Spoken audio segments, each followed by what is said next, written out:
Leader of house وقتاً فوقتاً جب بھی کہیں ایڈریس کرتے ہیں ایک ہی جملہ کہتے ہیں کہ یہ جو معاشی صورتحال خراب ہوئی ہے یہ پچھلی حکومتوں کی وجہ سے ہوئی ہے.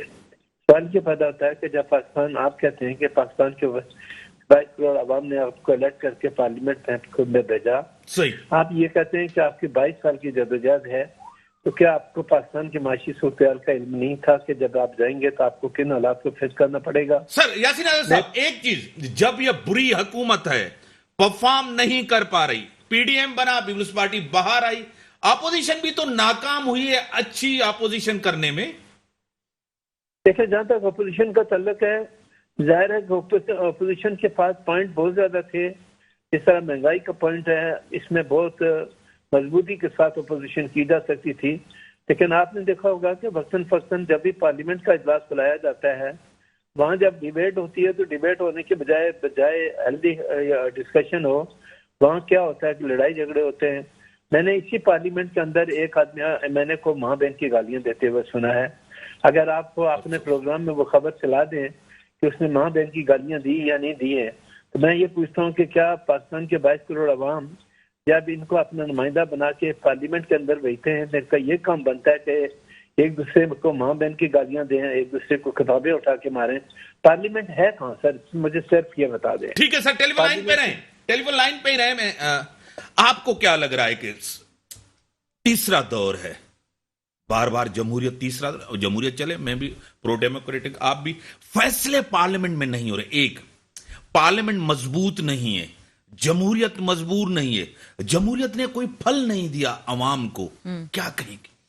جمہوریت کو مضبوط کرنا, جمہوریت کو کا کردار اس طرح کا بنانا کہ وہ عوام کو کوئی پھل دیتے, پارلیمنٹ کو مضبوط کرنا, پارلیمنٹ میں قانون سازی کرنا, پارلیمنٹ کو اس پوائنٹ پر پہنچا دینا کہ وہاں پر ایسے فیصلے ہوں جس سے عوام کو فائدہ ہو. اگر یہ ترجیحات میں ہوتا تو آپ کو یہ ہوتا ہوا نظر نہیں آتا. مسئلہ یہ ہے کہ ترجیحات یہ نہیں تھیں. جن ترجیحات کے ساتھ یہ حکومت آئی ہے انہوں نے اپنا ہی کوئی ایک بینچ مارک سیٹ کیا ہوا تھا. یعنی کہ پارلیمنٹ جو ہے ربڑ اسٹیمپ ہے, ڈیبیٹنگ کلب ہے, یہاں تک محدود ہو گئی ہے پارلیمنٹ. پارلیمنٹ تو ایسا لگتا ہے کہ مطلب پارلیمنٹ کا تو اپنا ایک تقدس ہے جسے کسی کو بھی پامال نہیں کرنا چاہیے, لیکن لگتا ہے کہ پارلیمنٹ کو یہ سیریسلی نہیں لیتے. احتجاج کراچی میں 2 احتجاج ہو رہے ہیں, پی ایس پی بھی احتجاج کرے, جماعت اسلامی, آپ بھی ایک احتجاج دیکھیں گوادر کے اندر, اتنی خواتین باہر نکلی, کیا کہیں گے؟ وہاں پر میں نے ایک چیز یہ ایسی نوٹس کی جو کہ مجھے لگتا ہے کہ یہاں کے جو احتجاج ہوتے ہیں ان کے اندر مسنگ ہوتی ہے. وہاں پر وہ کاز کے لیے باہر نکلے تھے. جب آپ کاز کے لیے باہر نکلتے ہیں, جب آپ اپنے مطالبات کو واقعی میں منظور کروانے کے لیے باہر نکلتے ہیں, جب آپ کا سارا مقصد سیاسی نہیں ہوتا, تب آپ کی تحریک کامیاب ہوتے ہوئے بھی نظر آتی ہے. اور آپ نے یہ دیکھا کہ ان کے 1 مہینے کے احتجاج کے بعد, ان کے 1 مہینے کے دھرنے کے بعد ان کے مطالبات پورے ہوئے. اور ہدایت الرحمان جماعت اسلامی کے جو وہاں جنرل سیکرٹری ہیں بلوچستان میں, جب انہوں نے آخری دن جب پوچھا, جو سارے لوگ مرد بیٹھے ہوئے تھے پنڈال میں جہاں پر وہ احتجاج کر رہے تھے, انہوں نے پوچھا کہ اگر میں آج یہ دھرنا ختم کر دیتا ہوں تو کیا تم لوگ ختم کرو گے؟ تو انہوں نے کہا ہم بالکل کریں گے, کیونکہ انہیں یقین تھا اس بات کا کہ اب ان کے مطالبات پورے ہو رہے ہیں. مگر یہاں پر مسئلہ یہ ہے کہ پاور شو ہوتا ہے, بس پاور شو. ٹھیک ہے یاسین آزاد صاحب, جس طرح امیشہ صاحبہ دیکھ کے آئی ہیں گوادر کو, یہاں ذاتی مفادات کو دیکھا جاتا ہے, عوامی مفادات کو نہیں دیکھا جاتا. یہاں نفرت کی سیاست ہوتی ہے, عصبیت کی سیاست ہوتی ہے, اپنی پارٹی کی سیاست ہوتی ہے, عوام کے لیے لیڈر نہیں سوچتے. کیا کہیں گے؟ دیکھیں, سب سے پہلی بات یہ ہے کہ اگر پاکستان ہماری جو پارلیمنٹ ہے یہ لوگوں کے مسائل کو سمجھتی ہے, یہ سمجھتی ہے کہ پاکستان کے جو 22 کروڑ عوام ہیں وہ کن حالات سے دوچار ہیں, تو میرے خیال میں ان کو جو ہے نا پاکستان کے, ہم پارلیمنٹ میں ان کو الیکٹ کر کے بھیجتے اس لیے ہیں کہ وہ جائیں اور ایسی قانون سازی کریں جس سے پاکستان کے 22 کروڑ عوام کا فائدہ ہو. جو چیز آپ کہہ رہے ہیں کہ یہاں میں نے یہ دیکھا کہ یہاں سیاسی جو مثبت کردار ہوتا ہے وہ پارلیمنٹ کے ممبران وہ مثبت کردار ادا نہیں کر رہے. پرائم منسٹر پاکستان ہے تو وہ اپنے آپ کو پارلیمنٹ سے بالا تر سمجھتے ہیں, پارلیمنٹ میں جانا پسند نہیں کرتے. میرے پاس ریکارڈ یہ موجود ہے کہ جب وہ اپوزیشن میں تھے, جب وہ اقتدار میں نہیں تھے, اس وقت ہارڈلی انہوں نے 4 یا 5 دفعہ اسمبلی کا سیشن جا کے اٹینڈ کیا. لیکن کروڑوں روپیہ تنخواہ میں وہ وصول کر کے لے کے چلے گئے. صحیح. میں تو یہ کہتا ہوں کہ جس آدمی کو الیکٹ کر کے بھیجتے ہیں وہ پارلیمنٹ کا اجلاس اگر جا کے اٹینڈ کر کے اس میں اپنا رول پلے نہیں کرتا تو اس کا ٹی اے ڈی اے کسی بھی صورت میں یا اس کو کسی قسم کی کوئی پیمنٹ نہیں ہونی چاہیے. آپ جو طریقہ کار اس وقت جو صورتحال ہے آپ خود دیکھ لیں کہ ہم کہاں کھڑے ہیں, اور جو ایگریمنٹ آپ نے سعودی عرب کے ساتھ کیا یا جو آپ نے ایگریمنٹ آئی ایم ایف کے ساتھ کیا, آپ نے پاکستان کی سورنٹی کو داؤ پہ لگا دیا, آپ نے تمام معاملات کو ختم کر دیا. میں تو یہ بات بالکل واضح الفاظوں میں کہتا ہوں کہ ہمارے ہاں سیاستدان جو ہیں وہ اپنی انا کی جنگ زیادہ لڑتے ہیں, ملکی مفادات کی جنگ کم لڑتے ہیں. ملکی مفادات کی اگر وہ جنگ لڑیں اور انا کی جنگ لڑنا چھوڑ دیں اور اصولی طور پر بیٹھ کر یہ دیکھیں کہ پاکستان کے 22 کروڑ عوام اس وقت جن حالات سے دوچار ہیں ان کو اس سے کیسے نجات دلائی جا سکتی ہے, اس کے لیے ہم کوئی بات کرنے کے لیے تیار نہیں ہیں. ان حالات میں یہ کہہ سکتا ہوں کہ پارلیمنٹ ایک ربڑ اسٹمپ بن کے رہ گیا, پارلیمنٹ کا کوئی رول نہیں رہا, پارلیمنٹ کوئی اپنا کردار ادا نہیں کر رہی. اور ان حالات میں جب آپ نے دیکھا ہوگا کہ سینٹ کے الیکشن میں بدقسمتی سے 64 آدمی ہاتھ کھڑے کر کے کہتے ہیں کہ ہم فلاں آدمی کے ساتھ ہیں, اور جب ووٹنگ ہوتی ہے تو اس میں سے 14 آدمی غائب ہو جاتے ہیں. تو اس وقت جو سینٹ کے کینڈیڈیٹ تھے آصف گزندو صاحب, اللہ تعالیٰ ان کو جنت میں جگہ دے, جب ان سے یہ سوال کیا گیا کہ آپ کے 14 ووٹ زیادہ تھے, آپ جیتے ہوئے تھے, یہ 14 ووٹ آپ کے گئے کہاں ہیں, تو انہوں نے باقاعدہ ادارے کے ہیڈ کا نام لے کے کہا کہ وہ لے کے چلا گیا. ان حالات میں آپ خود دیکھ لیں کہ ہماری اسٹیبلشمنٹ جو اپنے بڑی پیار اور محبت سے موجودہ حکومت کو لے کے آئی ہے اور ان کو لا کے بٹھا دیا ہے, کیا ان کو یہ حالات نظر نہیں آتے کہ پاکستان کے حالات کیا ہیں, کن حالات سے ہم گزر رہے ہیں, پاکستان کے عوام جو ہیں وہ کن حالات سے میں اپنی زندگی گزار رہے ہیں. تو میں یہ سمجھتا ہوں کہ جو سوال آپ نے کیا اس سوال کا جواب یہ ہے کہ ہم صرف پناہ کی جنگ لڑتے ہیں, لوگوں کے مفادات کی جنگ یاسین نہیں اظہر لڑتے. صاحب, تاریخ گواہ ہے, سیاستدانوں سے غلطیاں ہوئیں, ججز سے غلطیاں ہوئیں, جنرلوں سے غلطی ہوئی, آگے بڑھنا چاہیے نا. بالکل 100%. آج بھی میں کہتا ہوں کچھ نہیں گیا. اگر آپ پاکستان سے محبت کرتے ہیں, آپ چاہتے ہیں کہ پاکستان کے عوام کو کرائسس سے نکالا جائے, تو آپ نے تمام اختلافات, ذاتی اختلافات بلا کر عوام کے انٹرسٹ میں ایک پلیٹ فارم پہ آ کر بیٹھیں اور بیٹھ کے طے یہ کریں کہ ہم پاکستان کو ایک مضبوط پاکستان بنانے چاہتے ہیں یا اس کو ختم کرنے چاہتے ہیں. کیا 1971 اس پاکستان کے ڈاؤن فال کے بعد بھی جب ہم نے کوئی سبق حاصل نہیں کیا تو کیا آپ یہ سمجھتے ہیں کہ مزید سابق حاصل کرنے کے لیے تیار ہیں؟ میں نے اس زمانے میں دیکھا کہ کہیں ایک جنرل کا بیان یہ تھا جس میں انہوں نے کہا تھینکس گاڈ بنگالیوں سے ہماری جان چھوٹی. کسی نے اس جنرل سے یہ پوچھنے کی کوشش کی کہ آپ نے یہ جملہ کیوں بولا؟ تو مشرقی پاکستان کی علادگی کے بعد ہمیں بہت کچھ اپنے آپ کو صحیح کر لینا چاہیے تھا, لیکن ہم نے اس سے بھی سبق حاصل نہیں کیا. صحیح. گوادر کی جو صورتحال جو آپ نے دیکھی, میں نے کل پرسوں جو دیکھا, جو ڈرنا ختم ہوا, میں نے چیف منسٹر کو پیسے تقسیم کرتے ہوئے دیکھا. ہاں مجھے یاد ہے. ظلم کی انتہا دیکھیں آپ کہ چیف منسٹر بلوچستان پیسے تقسیم کر رہا ہے. اس سے پہلے فیض آباد دھرنے میں ہماری اسٹیبلشمنٹ کے لوگوں نے, دھرنے کے لوگوں میں بڑی مہربانی سر, ٹائم لمیٹڈ ہے, آپ کی بڑی مہربانی, آپ نے ٹائم دیا, آپ کی بڑی مہربانی. واقعی پیسے بریک کا ٹائم ہوگا, بریک کے بعد آتے ہیں اس کے اوپر ڈسکشن کرتے ہیں. ویلکم بیک ناظرین. جو ملک کے حالات ہیں آپ کے سامنے ہیں, معاشی سیاسی حالات آپ کے سامنے, حکمرانوں نے پورا نظام آئی ایم ایف کے حوالے کر دیا ہے. کیا کہیں گی کہ جس طرح یاسین آزاد صاحب نے بھی کہا کہ پارلیمنٹ اس طرح کام نہیں کر رہی, لیکن اس گورنمنٹ, ایک اگر مہنگائی ہو جاتی ہے کہتے ہیں سندھ گورنمنٹ ذمہ دار ہے, کہتے ہیں مہنگائی اسی وجہ سے کووڈ آیا, 3 سال پہلے حالات اس طرح نہیں تھے.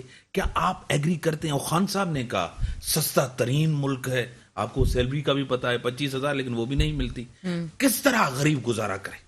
آپ خود غریب سے سوال کریں اگر, تو وہ آپ کو بہت آسان طریقے سے بتائے گا. اب لوگ آپ ان لوگوں سے پوچھیں کہ وہ کیسے گزارا کرنا چاہتے ہیں, ان کے منہ پر صرف ایک لفظ ہوتا ہے, وہ کہتے ہیں ہم خودکشی کر لیں گے.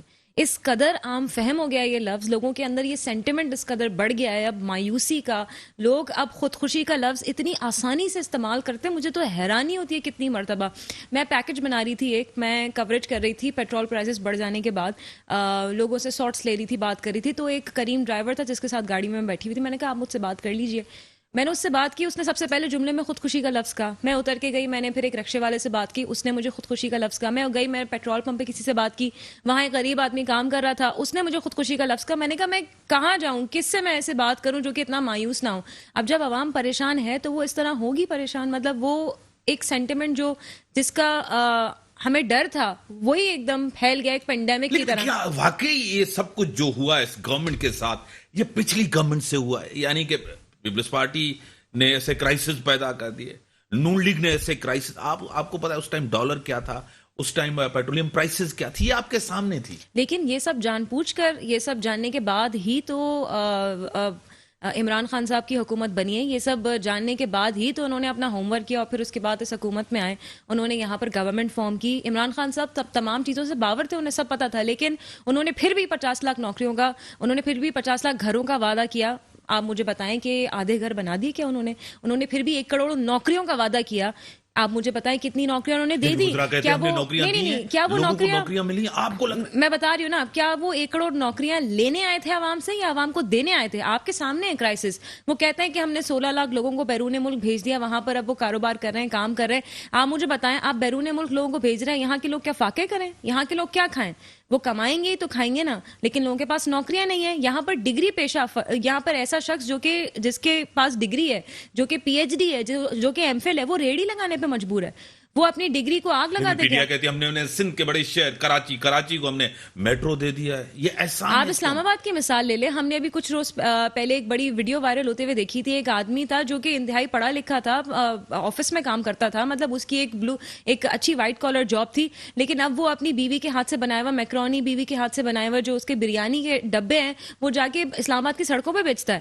کتنی خواتین ایسی ہیں, کتنے مرد ایسے ہیں جو اب پڑھے لکھے لوگ ہیں, آفیسز میں کام کرنے والے لوگ ہیں, جنہوں نے اچھا خاصا پڑھا ہوا ہے, M Phil P H D کیا ہوا ہے, ماسٹرز کیا ہوا ہے, لیکن ان کے پاس ان کی فیلڈ کی نوکریاں نہیں ہیں. وہ سڑکوں پہ جا کر بریانی, چھولے, میکرونی, یہ ساری چیزیں بیچ. گورنمنٹ پھر بھی کہہ رہی ہے کہ اگلا ٹینیور بھی ہمارا ہے, لوگ ہمیں ووٹ دیں گے. جس طرح آپ اور میں ڈسکس کر رہے ہیں, آپ کو لگ رہا ہے کہ پہلے ووٹ تھا امید کا, کہ بھائی خواب دکھائے گئے, وعدے کیے گئے, جو خان صاحب بھول گئے یا کر نہیں پا رہے, نہ اہلیے یا اکانومی کو نہیں سمجھ. کہتے تھے میرے پاس ایکسپرٹس ہیں. آپ کو ایکسپرٹس کا بھی پتا چل گیا, پوری کابینہ یا پوچھے لوگ پچھلی گورنمنٹس کے کہہ رہے ہیں کہ میرے پاس ایک ٹیم تھی, وہ ٹیم کہاں چلی گئی؟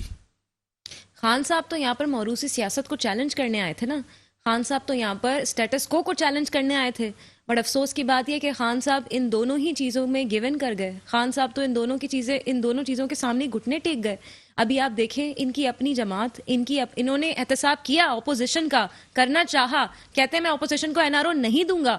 اپنی جماعت کے اندر دیکھیں, کیا وہاں انہوں نے احتساب کیا؟ کیا وہاں پر انہوں نے اپنے وعدوں کو پورا کیا؟ چیریٹی بھی تو گھر سے شروع ہوتی ہے نا.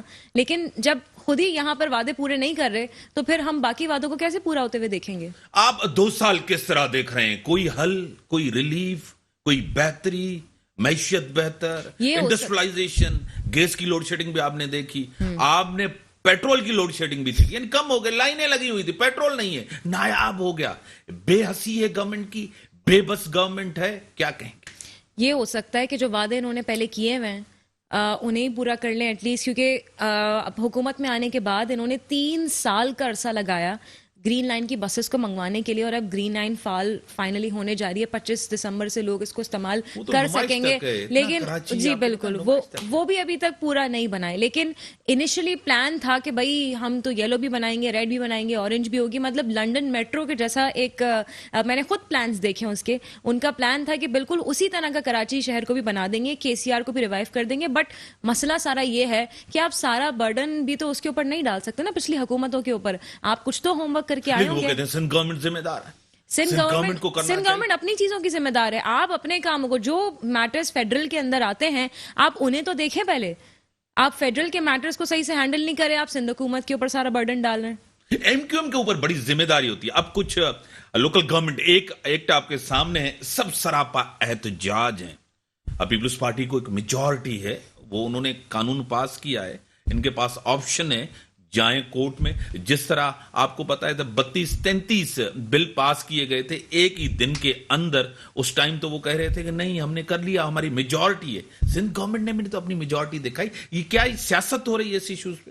یقیناً ہر کوئی اپنی سیاسی طاقت دکھانے کے شو میں لگا ہوا ہے. مطلب افسوس کی بات یہ کہ پہلے پاور شو صرف سڑکوں پہ اور سٹیجز پہ ہوتے تھے, اب پاور شو ایوانوں میں بھی ہونے لگے.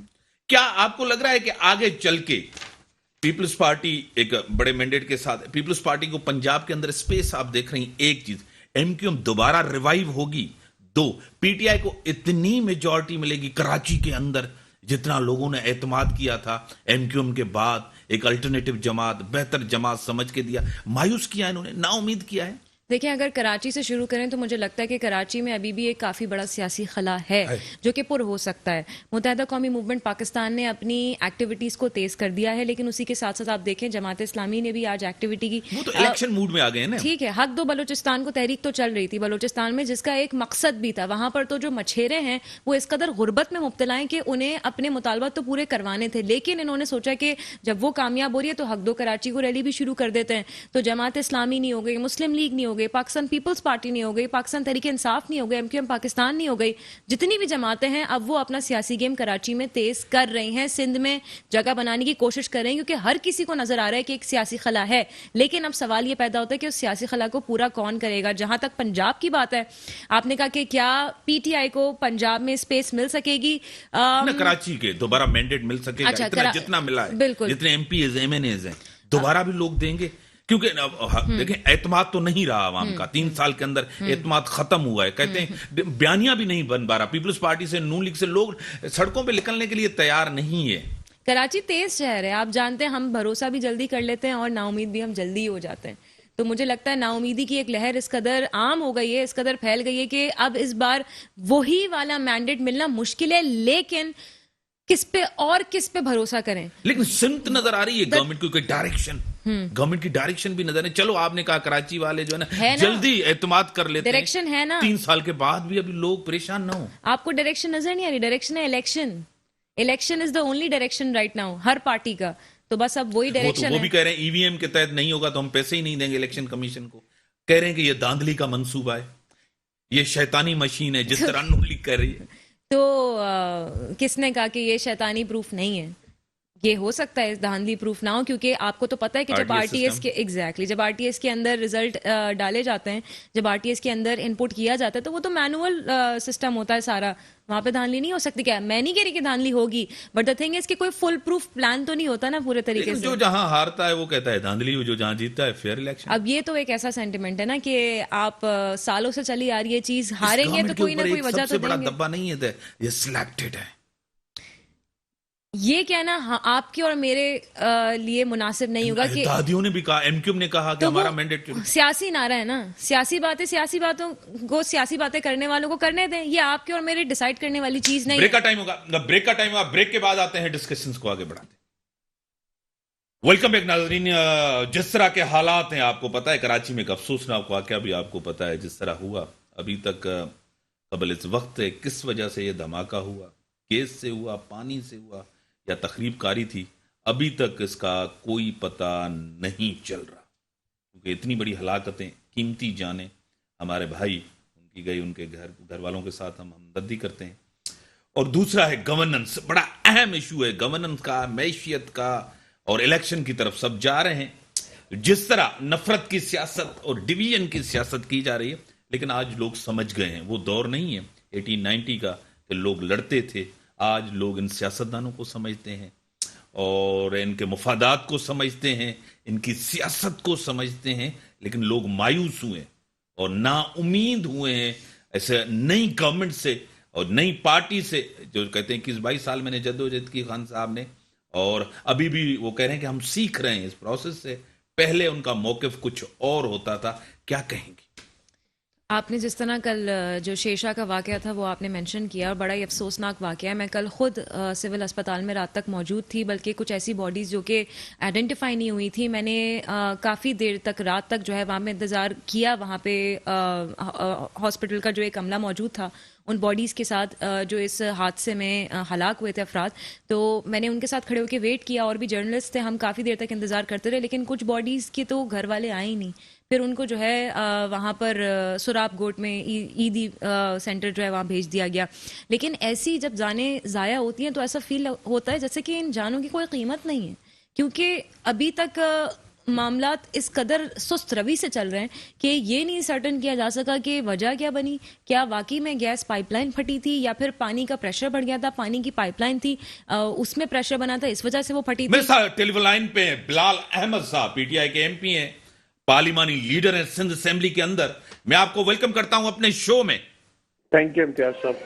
مسائل آپ کے سامنے ہیں, میں ہمیشہ آپ سے ڈسکس کرتا رہتا ہوں. کراچی میں جو واقعہ ہوا آپ کے سامنے, بلدیاتی انتخابات ہیں, وہاں کچھ ہلاکتیں ہوئی آپ کے سامنے, کچھ لوگ پکڑے گئے ہیں, کیا کہیں گے؟ دیکھیں, یہ جو کراچی میں جو واقعہ ہوا ہے بہت ہی افسوسناک واقعہ ہوا ہے اور میں اس کی مذمت کرتا ہوں. ساتھ ساتھ میں ہمارے MNA عالمگیر خان کے اہل خانہ اور وہ جو 14 لوگ اور شہید ہوئے اس واقعے میں ان کے ساتھ غم میں شریک ہوں اور میں دعا کرتا ہوں کہ اللہ تعالیٰ ان کو صبر و جمیل عطا فرمائے. دیکھیں, بات یہ ہے کہ جب ہم کہتے ہیں کہ کراچی کا جو شہر ہے وہ مساجدستان بنا ہوا ہے. اب دیکھیں, یہ جو کہہ رہے ہیں کہ جو بلڈنگ بنی ہوئی تھی جہاں بینک کی برانچ تھی وہ کسی نالے پہ بلڈنگ تعمیر ہوئی تھی اور اس بلڈنگ کے نیچے نالا گزر رہا تھا جس میں انڈسٹریل ویسٹ گزر رہا تھا. اب ظاہر ہے جب کوئی آپ کا انڈسٹریل ویسٹ کی کوئی ٹریٹمنٹ پلانٹ آپ کے پاس نہیں ہوگا, اس کو ٹریٹ کرنے کے لیے آپ کے پاس کوئی میکینزم نہیں ہوگا تو یہ حادثات ہوتے رہیں گے. ظاہر ہے جب وہ آپ کے کیمیکلز ریئیکشنز ہوتے ہیں, گیس ریئیکشن ہوتا ہے تو ایسے دھماکے ہوتے ہیں.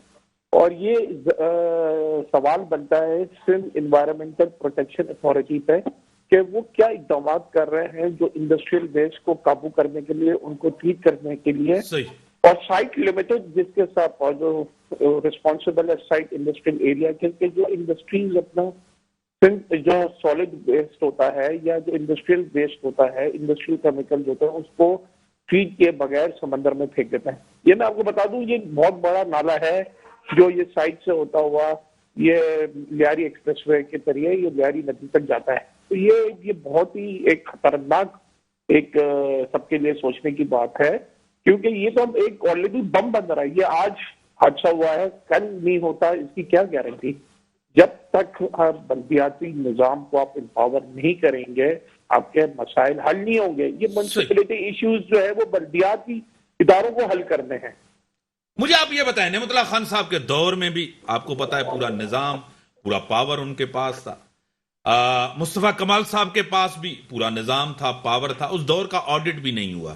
اگر آپ پوچھ لیں کسی سے, آڈٹ بھی جو ہے نا سیاست کی نظر ہو گیا کہ ہم آڈٹ کیا کریں. دو چیزیں, جو MQM کا موقف ہے بلدیاتی نظام پہ, آپ کا موقف بھی وہی ہے. دیکھیں, ہمارا ایک کلیئر کٹ موقف ہے کہ جو 2013 کا سندھ لوکل گورنمنٹ ایکٹ ہے اس کو مکمل طور پر ریپیل کیا جائے. آئین کے آرٹیکل 140A کے تحت administrative, politically and financial empowered local body system پورے صوبہ سندھ میں لانا چاہیے. اور جو میٹروپولیٹن کارپوریشن ہے جس طرح کراچی ہے وہاں پہ میئر کا ڈائریکٹ الیکشن ہو. آج دیکھیں پشاور میں ہو رہا ہے نا ڈائریکٹ الیکشن ہو رہا ہے نا, تحصیل پہ آپ کے ناظم کی جو ہے جس کو آپ کہتے ہیں ناظم کی سیٹوں پہ ڈائریکٹ الیکشن ہو رہا ہے. وہاں پہ جتنے بھی تحصیل ہیں اس پہ ان کی جو میئر کی سیٹیں ہیں. تو یہی تو ہم کہتے ہیں کہ جو true essence of local body system ہے کہ آپ پاورز کو ڈیوالو کریں اور پروونشل فائنانس کمیشن کے تحت آپ اپنے جو ریسورسز ہیں ورٹیکلی اور ہاریزونٹلی آپ ان کو ڈسٹریبیوٹ کریں. اور جو آپ کی اینول ڈیولپمنٹ پروگرام ہوتا ہے صوبائی گورنمنٹ کا, اس کا 35 سے 40% یہ ڈسٹرکٹ گورنمنٹ, تحصیل گورنمنٹ, یہ ٹاؤن ناظم, تعلقہ ناظم, ان کے تحت خرچ ہونا چاہیے تاکہ UC کے لیول تک پیسہ وہ ہے گراس روٹ لیول تک آپ کے ریسورسز آئیں اور لوگوں کے مسائل حل ہو سکے. رمیشہ صاحبہ, جس طرح بلال صاحب کہہ رہے ہیں مسائل ہیں کراچی کے اندر, کیا صرف کراچی میں مسائل ہیں؟ پورے پاکستان میں نہیں ہے, دوسرے پروونسز میں نہیں ہے, صرف یہاں گورنمنٹ ڈیلیور نہیں کری, سندھ گورنمنٹ ذمہ دار ہے صرف, یا دوسرے صوبوں میں زبردست نظام آپ کو لگ رہا ہے؟ کیا کہیں گے؟ مسائل تو دوسرے شہروں میں بھی ہیں, لیکن جب آپ مثال کے طور پہ بلوچستان سے کراچی میں انٹر جب کر رہے ہوتے ہیں تو ایک بورڈ آتا ہے, اس پہ لکھا ہوتا ہے welcome to the industrial hub of Pakistan. Industrial hub یا پھر اکنامیکل ہب آپ کہہ لیجئے دوسری اصطلاح میں، کراچی کی اہمیت اس حوالے سے زیادہ ہے کیونکہ یہ ایک انڈسٹریل ہب ہے، اکنامیکل ہب ہے. اب مسئلہ یہ ہے کہ یہاں پر جو مسائل ہیں ان کو حل کرنا لوگوں کی ترجیحات نہیں ہیں. یہ بات کر رہے تھے کہ بھائی میئر کا الیکشن ہو جائے، میئر کا الیکشن ہو جائے گا تو میئر کے اختیارات کا پھر سے وہ ایک مسئلہ شروع ہو جائے گا کیونکہ آج ایڈمنسٹریٹر کراچی بھی موجود ہے. تو ایڈمنسٹریٹر کراچی مرتضیٰ وہاب خود یہ کہتے ہیں کہ ہمارے تو ایسا لگتا ہے کہ ہاتھ پیر باندھ کر مجھے دریا میں ڈال دیا گیا کیونکہ میں جو چیزیں کرنا چاہتا ہوں کراچی کے لیے، میں جو کام کرنا چاہتا ہوں وہ مجھے کرنے نہیں دیا جا رہا. یہ کون سی قوت ہے؟ کوئی ایک قوت نہیں ہے، قوتیں ہیں بہت ساری. 12-13 جو ڈیفرنٹ چیزیں یہاں ہو رہی ہیں، آپ کو پتا ہے 12-13 سٹیک، مطلب 12-13 بھی نہیں، کئی سٹیک ہولڈرز ہیں. اب مسئلہ یہ ہے کہ آپ ایک علاقے سے دوسرے علاقے میں جاتے ہیں تو طاقت بدل جاتی ہے، پھر اس علاقے سے تیسرے علاقے میں آتے ہیں تو طاقت بدل جاتی ہے. ایک ہی علاقے میں کئی طاقتیں رول کر رہی ہیں. تو اب مسئلہ سارا یہ ہے کہ ایک نظام کے تحت کراچی تو چل نہیں رہا ہے، تو پھر ایک آدمی اسے کیسے چلا سکتا ہے؟ ٹھیک ہے، جواب دیں سر، ریسپونڈ کریں. بڑا زبردست سوال کیا ہے رمیشہ صاحبہ نے. ایک قوت تو یہاں نہیں ہے. جی ہمارا یہی تو موقف ہے کہ جو جتنے ادارے ہیں، Karachi water sewerage board, Sindh building control authority, Sindh solid waste management, اس طریقے سے تقریباً 30-32 ادارے ہیں. یہ سارے جو ادارے ہونے چاہیے یہ میئر کی امبریلا کے انڈر ہونے چاہیے. میئر ان کو اوورسی کرے. اب دیکھیں انہوں نے جو بیسک ہیلتھ یونٹ ہے یا جو پرائمری ایجوکیشن سسٹم ہے جو پہلے ڈی ایم سیز، کے ایم سیز یا یو سی کے لیول پہ آپریٹ اور مینٹین ہوتے تھے، وہ بھی اس بلدیاتی ایکٹ کے بعد انہوں نے اپنے پاس لے لی ہیں. تو جہاں ہم ڈیولیوشن آف پاورز کی بات کرتے ہیں تو انہوں نے تو ایسا لولا لنگڑا انہوں نے بلدیاتی نظام لائے کہ اس سے آپ کے مسائل حل نہیں ہوں گے جب تک ڈیولیوشن آف پاور اور فائنینشیل امپاورمنٹ نہیں ہوگی. میں آپ کو ایگزامپل دیتا ہوں، پراپرٹی ٹیکس جو ہو وہ آپ کے بلدیاتی اداروں کو کلیکٹ کرنا چاہیے، اور ساتھ ساتھ یہ بھی ہونا چاہیے کہ جس ایریا سے کلیکٹ ہو اس ایریا پہ ایک اس کا سرٹن پرسنٹیج لگے تاکہ آپس میں جو کاؤنسل ان کا کمپٹیشن ہو. صحیح کہہ رہے ہیں کہ زیادہ پاورز دیے جائیں. آپ کو پتا ہے کراچی کے مسائل 2-3 بڑے اہم مسائل ہیں. یہ آج کے مسائل نہیں ہیں. کوئی گورنمنٹ اس کو حل نہیں کرے. پیپلز پارٹی کی بڑی ذمہ داری ہے، وہ اس کے اوپر ذمہ داری آتی ہے کہ مسئلہ، سب سے بڑا کچرے کا مسئلہ آپ کو خود پتا ہے. پانی K4 منصوبہ آپ کے سامنے ہے. ایک میٹرو پورا کراچی کو پہلے ملنا چاہیے تھا، لاہور کو پہلے ملا، پنڈی اسلام آباد کو پہلے ملا. کیوں کراچی کو نظر انداز کیا جا رہا ہے؟ کیوں سندھ کی پرائرٹی نہیں ہے پی ٹی آئی کی؟ وجہ کیا ہے؟ گیس کا مسئلہ ہو گیا ہے، پولیوشن کا مسئلہ ہو گیا ہے، درختوں کا مسئلہ ہو گیا ہے، بلین ٹری سونامی ہونے والا تھا. کراچی میں آپ لگتے ہوئے دکھا دیں مجھے ایک درخت جو کہ اس تحریک کے ذریعے یا زیر انتظام لگ رہا ہو. جس شہر میں سب سے زیادہ درختوں کی ضرورت ہے اس شہر میں درخت لگانے والا کوئی نہیں. نہ صرف یہاں پر چاند نظر نہیں آ پاتا کیونکہ پولوشن سے بادل اتنے زیادہ ہو جاتے ہیں، بلکہ سڑکوں پر آپ گاڑی کھڑی کرنی مشکل ہو جاتی ہے، کوئی وہاں پر کوئی نظام نہیں ہے. بات دراصل یہ ہے کہ کراچی کے میئر کو اختیارات دینا پرائیورٹی نہیں ہے. پرائیورٹی اس بات کی ہے کہ پیپلز پارٹی کا میئر آئے گا تو اسے شاید اختیارات مل جائیں، پاکستان تحریک انصاف کا میئر آئے گا تو شاید اسے اختیارات مل جائیں. جب سیاسی مفادات کو ہی آگے رکھا جائے گا تو پھر وہی اہداف پورے کیے جائیں گے نا، عوام کے اہداف تو پورے نہیں کیے جائیں گے. عوام پرائرٹی نہیں ہے بلال صاحب، عوامی مسائل پرائرٹی نہیں ہے. اپنا سیاسی پاور چاہیے کراچی میں. کراچی کو کہہ رہے ہیں کہ ہمیں، وہ میری بات ادھوری رہ گئی، میری بات پہلے کمپلیٹ ہونے دیں کہ دیکھیں جو جتنے مسائل تھے سندھ حکومت نے ایکسپٹ کیا ہے کہ وہ 14 سال میں کراچی کی شہر کو ایک بس نہیں دے سکے. وہ 10,000 بسیں، پھر 4,000 بسیں، پھر 1,000 بسیں، وہ وعدہ ہی کیا جو نبھانا ہی انہوں نے. اچھا اب ہے نا گرین لائن منصوبے کا جو پروجیکٹ ہے وہ بھی الحمدللہ پی ٹی آئی کی گورنمنٹ نے کمپلیٹ کیا. اچھا دوسری بات جو K4 کا پروجیکٹ تھا، جو 12 سال پہلے K4 کا پروجیکٹ آ جانا چاہیے تھا، وہ 25 بلین کا جو پروجیکٹ انیشلی کنسیو ہوا تھا جس میں 12 ارب روپے خرچ ہو گئے اور وہ قوم کا پیسہ ضائع ہو گیا. اب وفاقی حکومت نے 100% اپنے اوپر لے لیا ہے اور یہ تقریباً 125 ارب روپے کا پروجیکٹ. بڑی مہربانی سر. 1100 ارب روپے کا کیا ہوا؟ 162 ارب روپے کا کیا ہوا؟ یہ بڑے وعدے ہیں سر. میرے پاس ٹائم لمیٹڈ ہے. بلال صاحب آپ نے بڑی مہربانی. رمیشہ صاحب آپ ہمیشہ آتی ہیں، آپ کی بڑی مہربانی. جو ملک کے حالات ہیں آپ کے سامنے ہیں. 1100 ارب روپے، 162 ارب روپے. کراچی کو اگر کوئی بسیں دی جاتی ہیں تو ایسے لگتا ہے احسان کیا گیا. ملک کی اکانومی آپ کے سامنے ہے. جتنے ایکسپرٹ کہہ رہے ہیں کہ معیشت تباہ ہو گئی، لیکن گورنمنٹ بڑی کانفیڈنس. اسی کے ساتھ اجازت، اللہ حافظ.